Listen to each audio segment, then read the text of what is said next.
Hey, New Life, good morning. My name is Seth Jeffrey. My wife and I serve at the Greenbrier campus, and we're talking about biblical authority today. And I felt like the Lord gave me two different stories from Scripture, one from the Old Testament, one from the New. We've got the Roman centurion as he speaks to Jesus in Matthew 8, and then we've got the story of Joseph in Genesis 39. Jumping right in verse 5, Matthew 8, when Jesus had entered Capernaum, a centurion came to him asking for help. Lord, he said, my servant lies at home paralyzed, suffering terribly. Jesus said to him, shall I come and heal him?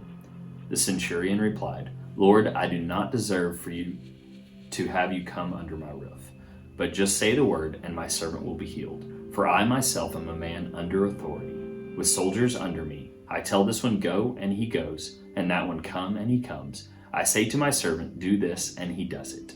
When Jesus heard this, he was amazed and said to those following him, truly I tell you, I have not found anyone in Israel with such great faith.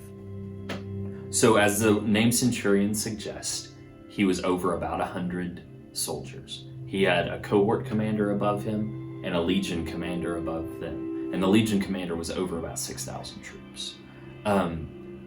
I have this feeling that a lot of us find ourselves in a similar state. For lack of a better term, I'm going to call the centurion a middle manager, and that may be where a lot of you guys find yourselves. As my direct report reminds me on a regular basis, our job is to communicate both up and down well, and to make sure that our leaders have good information to be able to make informed decisions for the organization. And then also to communicate well to the people that report to us and to allow them to operate well under that authority. Andy Stanley says this way. He says, public loyalty results in private leverage. In other words, when your leader knows that you have their back, they will be much more likely to listen to your suggestions and comments. As we're moving on to the story of Joseph, as I said earlier, we pick up in Genesis 39, starting in verse 1. Now Joseph had been taken down to Egypt. Potiphar, an Egyptian, who was one of Pharaoh's officials, the captain of the guard, bought him from the Ishmaelites who had taken him there. The Lord was with Joseph so that he prospered, and he lived in the house of his Egyptian master. When his master saw that the Lord was with him, and that the Lord gave him success in everything he did, Joseph found favor in his eyes and became his attendant. Potiphar put him in charge of his household, and he entrusted to his care everything he owned.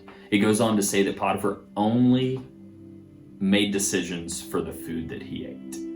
I think that would be pretty cool for just about all of us to only have to worry about the food that we were going to eat and nothing else going on in our house. So Joseph's story has a little bit of a roller coaster where he goes from being his father's favorite to a slave to second in command in Potiphar's house, and then jailed for a crime he didn't commit, and then on to number 2 in all of Egypt. God had such a journey for his life, and he runs the gamut of every level of authority throughout that. And that's the reason that we've chosen these two to go through as we're talking about biblical authority. We've got our middle manager over some and with people over him, and then we've got Joseph, who goes from being a slave to the number 2 in the land. And then that leads us straight into our last scripture for this morning, which is Ephesians 6, verses 5 through 8. It says, slaves, obey your earthly masters with respect and fear, and with sincerity of heart, just as you would obey Christ. Obey them not only to win their favor when their eye is on you, but as slaves of Christ, doing the will of God from your heart. Serve wholeheartedly, as if you were serving the Lord, not people, because you know that the Lord will reward each one for whatever good they do, whether they are slave or free.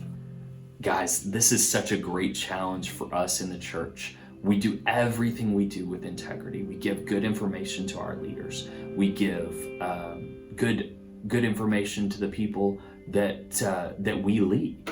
And And we do all of that with honor, respect, integrity. And that's what the Lord calls us to. So if I were to leave you the one challenge, no matter where you find yourself, either a leader or under or having leaders over you, do it as if you were doing it directly serving Jesus Christ. Guys, I hope you have a blessed day, and we'll see you back here tomorrow.